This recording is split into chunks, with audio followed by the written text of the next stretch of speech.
Hey guys, Jonah here, back again, and I'm doing another Advent beer review. We're on to day 6 now, which is up here, top centre. Let's see what we get.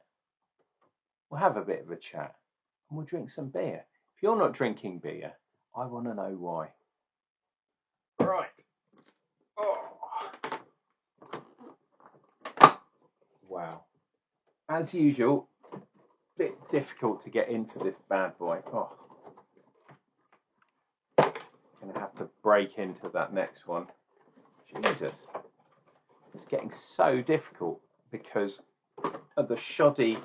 Oh, there we go. My God, ripped the whole front off this bad boy now, and it's all due to the fact, I don't know if you can see, look, that's the top.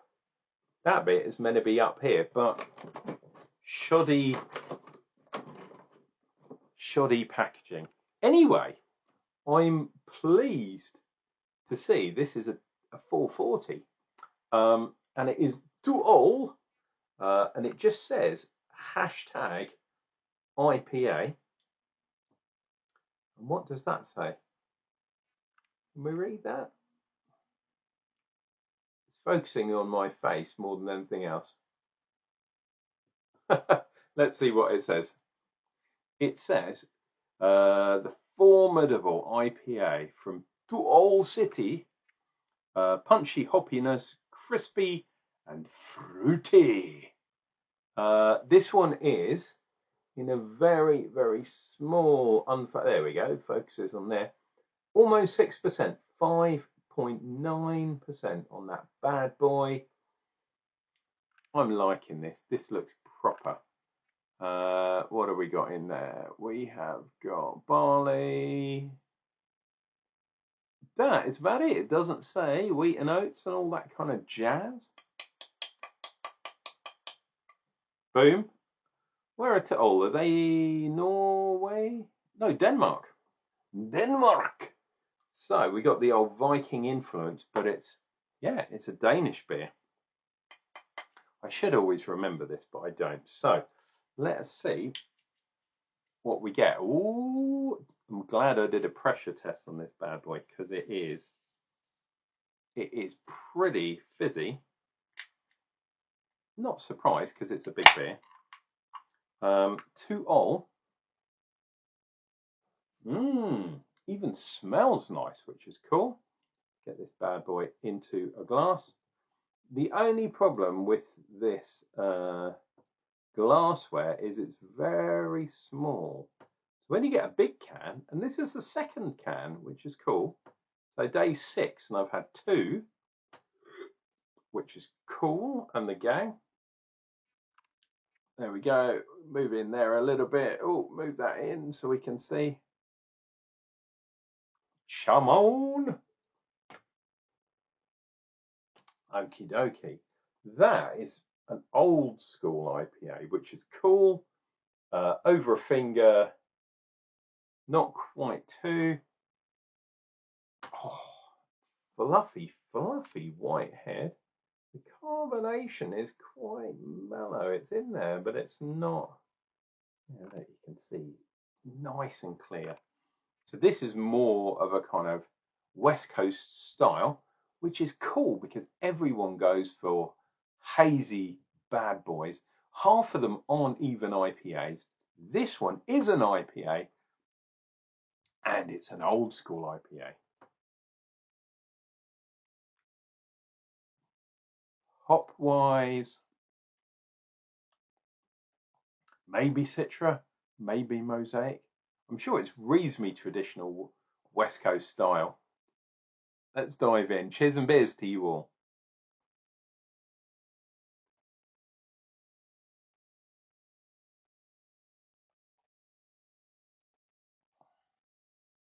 Oh, really clean, really crisp. Ooh.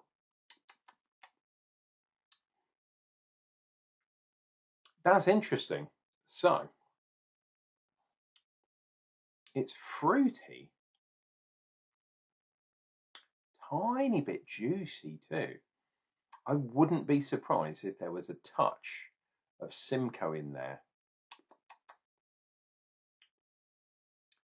Now, is it a mosaic? It does taste tropical, so I'm kind of thinking maybe something along the lines of mosaic Simcoe, but I also wouldn't be surprised if it was Citra. But I'm erring on the side of mosaic because it's got that kind of tropical fruit stuff. Doesn't actually say on the side of the glass, on the side of the can. There's the side of the glass right there. Should probably turn it round so we got the Beer52 moniker in that bad boy. It's got that residual sweetness too, which I really like. I was chatting to someone in the pub the other day, and we were talking about black IPAs, although he has actually made a Kvike IPA too. Of course, I'm talking about Mike. Mike, shout out to you, my brother. But yeah, we were talking about IPAs being dry versus IPAs being sweet. And in the kind of traditional, and he's American as well, which is really interesting. But I was kind of saying IPAs, traditional ones, especially American IPAs, need that little touch of sweetness, which back in the day used to come through using like something like crystal malt, whether it's crystal 60 or crystal 90, something along those lines. The malts giving that kind of sweet edge to the beer. So obviously you want it to finish out reasonably strong, reasonably dry, but you want the malt to do a little bit to back sweeten the beer. So it's not, when you drink it, it's not superbly dry. Sorry, I said a dry beer. What I mean is when you ferment the beer out, you want it to finish. You don't want to leave too many unfermentable sugars in the beer, but you want a bit of sweetness coming from that kind of more unfermentable, unrefined sugar coming from, the later versions of Crystal. Obviously, Crystal malt is all about American IPA. That's where it came from. Anyway, what am I talking about? I should be drinking. Cheers, guys.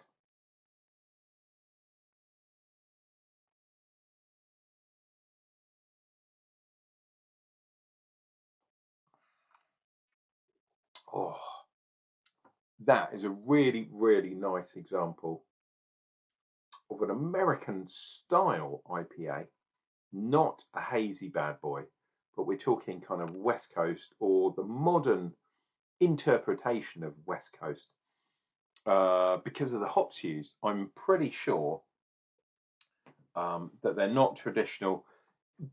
Like I say, back in the day, we're talking things like Cascade, perhaps Centennial in later years.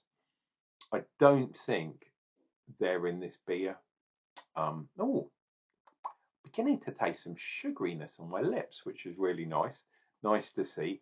I think this is more modern hops used, but the malt bill, and definitely there are no oats and wheat in this bad boy. It's proper old school malts. The hops, I think maybe they've used some more modern malts, but hey, this is really good. Ooh. I reckon you could get, if you can find this, 2 Old, just their straight IPA, fantastic beer. Look at that, I just noticed there's a big dent, well, it's not that big, little dent in the side there. That's because it's been rattling around in this bad boy, terrible, for a beer company that managed to send thousands of beers out to people every month. Once a year, they should be able to send out, a yearly thing and pack it well. just not so good. Not impossible, but when you literally rip the front off your box because it's badly put together, that sums it all up to me. Anyway, let's not be negative. Let's be positive. That is a fantastic beer. Guys, make sure you drink beer. Take care of yourselves. Take care of each other. Remember to tell the ones you love that you do love them. And I'll be back with another beer review. Might be an IPA, you never know. And that'll be coming up real soon.